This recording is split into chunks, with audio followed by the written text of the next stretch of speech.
अगर आपने अब तक हमारे चैनल को सब्सक्राइब नहीं किया है तो सब्सक्राइब करके ऑल नोटिफिकेशन का बटन दबा दीजिए ताकि जब भी कोई नई वीडियो आए आप उसे देख पाए सबसे पहले। नमस्कार सर। नमस्कार जी। सर क्या नाम है आपका? मेरा नाम संजीव कपिल शर्मा, संजीव जी, आप कहाँ से हैं? सहारनपुर यूपी से हूँ। संजीव जी, संत रामपाल जी महाराज से नाम दीक्षा आपने कब ली? मैंने 27 अक्टूबर 2015 को संत रामपाल जी महाराज से दीक्षा ली। संत रामपाल जी महाराज से नाम दीक्षा लेने से पहले क्या आप कोई भक्ति साधना भी करते थे? भक्ति जो नॉर्मल भक्ति जो घरों में होती है, मदर फादर के साथ में जो भी प्रचलित भक्ति होती है हिंदू समाज में, वही करता था। तो फिर आप संत रामपाल जी महाराज की शरण में कैसे आए? संत रामपाल जी महाराज की शरण में आने के पीछे बहुत बड़ी इसको डिटेल में मैं बताना चाहूँगा कि जो हम लोग बचपन में गांव में रहते, सहारनपुर में हमारा गांव है, वहाँ रहते थे। तो वहाँ पे हमारे मोहल्ले में कुछ कबीरपंथी लोग रहते थे मोहल्ले में। तो वहाँ पे कबीरपंथी संत भी आते थे, कुछ गुरु। तो उन संतों के पास में हमारी मदर ने नाम लिया हुआ था संतों से, और मदर के साथ में वो लोग, जब मदर ने नाम लिया तो हमारे यहाँ भी आना शुरू कर दिया उन लोगों ने, संतों ने। तो हमारे यहाँ भी कबीरपंथी संत बहुत आते थे। तो हम लोग भी उनसे जैसे सत्संग करते थे घर में। सत्संग करने के बाद में कुछ क्वेश्चन आंसर करते थे उनसे, लेकिन मुझे वो सेटिस्फेक्शन उनके सवालों से मिलता नहीं था। जब मैं आध्यात्मिक सवाल उनसे करता था कि मौत कैसे होती है, मौत के बाद क्या होता है, हम ये स्वर्ग नरक में कैसे जाते हैं, तो मेरा जो था वो सेटिस्फेक्शन होता नहीं था वहाँ से। और इसी बीच मैंने कुछ राधा स्वामी के बारे में भी बहुत कुछ सुना हुआ था। जब मैं संतों के शरण तो बचपन से था, जैसे मदर थी, तो राधा स्वामी के बारे में मैंने सुना हुआ था। उनका एक किताब पढ़ी हुई थी, संत मत प्रकाश। तो उसमें मैंने एक शब्द पढ़ा हुआ था कबीर साहब का, कर नैनो दीदार महल में प्यारा है। तो वो जो कान बंद करके जो सुनते हैं, वो सब कुछ मैंने सुना हुआ था। और इधर ये वाला ज्ञान भी मैंने पूरा सुना हुआ था, कबीर पंथ वाला भी। तो लेकिन सेटिस्फेक्शन की जहाँ तक बात आती थी, तो मुझे लगता था कि राधा स्वामी का जो नाम है वो थोड़ा सही लग रहा है इनसे। तो मेरे मन में ऐसा था कि मैं जो है गुरु किसको बनाऊं, इधर से नाम लूं या राधा स्वामी से नाम लूं। तो मैं एक्चुअली नौकरी करता था सिक्किम में। तो मैं अपनी नौकरी कर रहा था। एक दिन संडे में मुझे जो है प्रेरणा हुई कि क्यों ना मैं जो है राधा स्वामी के बारे में कुछ जो है नेट पे कुछ सर्च करूं। तो हो सके कुछ नाम जो है, 5 नाम मुझे पता था कि 5 नाम जाप करते हैं, तो हो सके मुझे कुछ कहीं से मिल जाए। आजकल नेट पे सारी चीज़ अवेलेबल है। तो मैंने ऐसे ही करके एक सर्च किया, 5 नाम ऑफ राधा स्वामी करके जब मैंने एंटर मारा लैपटॉप पे, तो उसमें संत रामपाल जी महाराज जी की एक वीडियो क्लिप खुली। तो उसमें था, प्रथम ब्रह्म स्व इच्छा से 5 नाम उचारा, सोहम निरंजन निरंकार शक्ति और ओंकारा। तो संत रामपाल जी महाराज बता रहे थे उसमें राधा स्वामी के बारे में। और मैंने राधा स्वामी की थोड़ी सी बहुत महिमा सुन रखी थी कि भाई अच्छे ये है। तो मैंने वो पूरा का पूरा क्लिप सुनी। और फिर एक कर नैनो दीदार महल में प्यारा, वो भी मैंने संत रामपाल जी महाराज की वीडियो सुनी। और सुनने के बाद में मैं सुबह, संडे का दिन था, सुबह 10 बजे के आसपास मैंने लैपटॉप ऑन किया। तो रात के 11-12 बजे तक मैं सत्संग सुनता रहा। तो सत्संग सुनने के बाद जो मैं सोच रहा था कि राधा स्वामी से मुझे नाम लेना है, और जब मैंने वो पूरा का पूरा ज्ञान सुना, मुझे मतलब 12-13 घंटे सुनते सुनते हो गए। सृष्टि रचना ये सब कुछ मैं निकालता रहा और सुनता रहा। और रात के 11-12 बज गए मेरे को, रात को सुबह से बैठे बैठे। और 12 बजे तक मैंने फाइनल कर लिया कि जिस चीज़ को मैं ढूंढ रहा था, जो मैं गुरु बनाना है, संत रामपाल जी महाराज ही इस दुनिया में सच्चे गुरु हैं, इनको ही मैं बनाऊंगा। ये मतलब पूरा ज्ञान सुनते सुनते मेरे को 7-8 महीने हो गए। फिर मैंने डिसीजन लिया कि अब मुझे नाम लेना ही है। फिर मैंने संत रामपाल जी महाराज के भक्तों को ढूंढा, क्योंकि उससे पहले मैं संत रामपाल जी महाराज के किसी भगत को मैं जानता नहीं था। खाली मैं जो है अपने लैपटॉप पे सत्संग सुनता था, और डायरेक्ट संत रामपाल जी महाराज से मैं जुड़ा हुआ था डायरेक्ट। भक्तों से मैंने बोला कि मुझे नाम लेना है। तो उन्होंने बोला ठीक है, आप जो है सहारनपुर में तो नाम नहीं मिलता, लेकिन आप रुड़की चले जाओ, रुड़की से आप नाम ले लो। तो मैं 27 अक्टूबर 2015 को रुड़की में जाकर संत रामपाल जी महाराज से मैंने नाम ले लिया। सर, संत रामपाल जी महाराज से नाम दीक्षा लेने के बाद क्या आपको कुछ लाभ भी प्राप्त हुए? हाँ, लाभ बहुत हुए मुझे। लाभ तो हमें जो है डेली होते हैं, छोटे छोटे लाभ तो रोज़ ही होते हैं, लेकिन जो बड़े लाभ हैं, बड़े लाभ तो मैं बताऊंगा कि जैसे ही मैंने संत रामपाल जी महाराज से नाम लिया, तो मैं सिक्किम में जो है नौकरी करता था।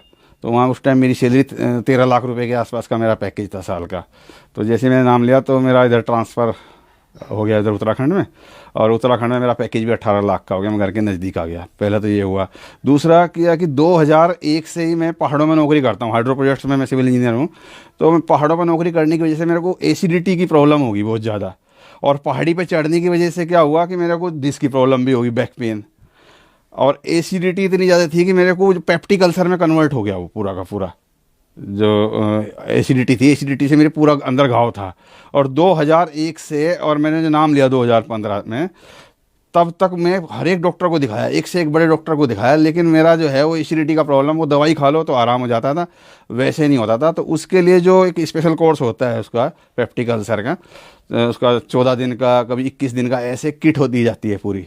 तो 3 बार दवाई खानी पड़ती है, एंटीबायोटिक प्लस ये राबेप्राजोल टाइप उसमें होता है, सुबह खाली पेट वाली।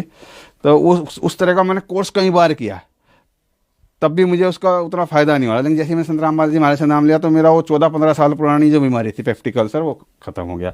अच्छा, मेरे को डिस्क की प्रॉब्लम थी, डिस्क की प्रॉब्लम के लिए भी मेरे को 10-12 साल हो गए थे, वो भी मेरा साथ साथ पता भी नहीं है कि कहाँ क्या हुआ, मुझे डिस्क कहाँ गई मेरी। ठीक है, तो ऐसी छोटी छोटी बहुत सारी बीमारी थी। थायराइड का मेरा प्रॉब्लम था, गले में मेरी थायराइड थी, वो थायराइड की प्रॉब्लम भी संत रामपाल जी महाराज नाम लेने से मेरी ख़त्म हो गई। और उसके बाद में मैंने अपनी मदर को नाम दिलवाया सबसे पहले।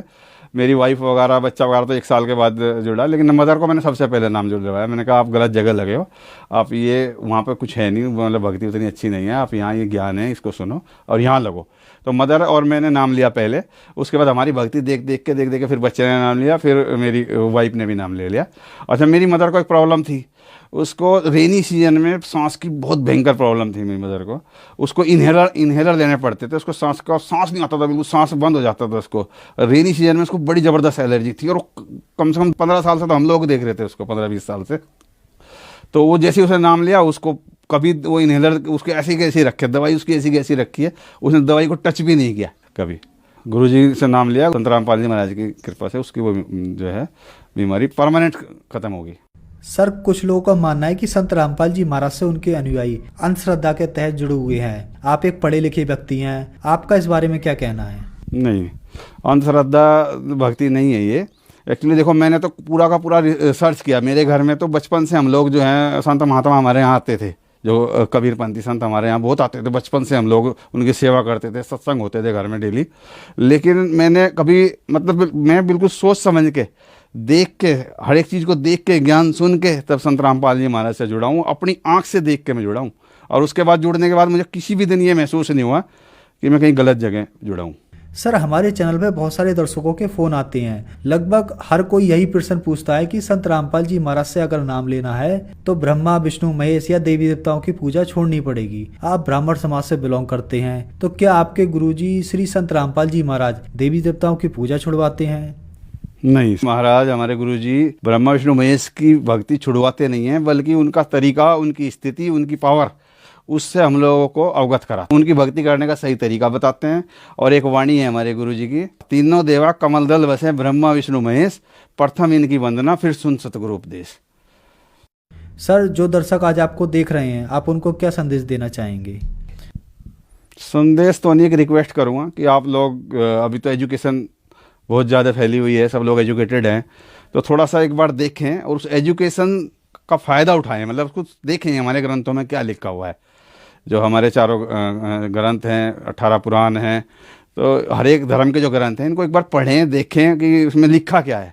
और मतलब जो प्रचलित साधनाएं, जैसे हिंदू धर्म में पंडित बताते हैं और मुसलमान धर्म में ये काजी बताते हैं, तो उनकी बात ना सुन के खुद पढ़ें, और जो संत रामपाल जी महाराज दिखा रहे हैं उसको देखें कि ये सही कह रहे हैं, गलत कह रहे, और फिर अपने विवेक से फैसला करें। सर, संत रामपाल जी महाराज से नाम दीक्षा कैसे ली जा सकती है? संत रामपाल जी महाराज के बहुत सारे चैनलों पर सत्संग आते हैं, तो नीचे उनका नंबर डिस्प्ले होता रहता है आश्रम का, तो वहाँ पे फ़ोन करके और अपने नज़दीकी सेंटर का पता कर सकते हैं, वहाँ फ़ोन करके अपने ज़िले का, तो वहाँ पे जाके फिर नाम दीक्षा ले सकते हैं। धन्यवाद सर।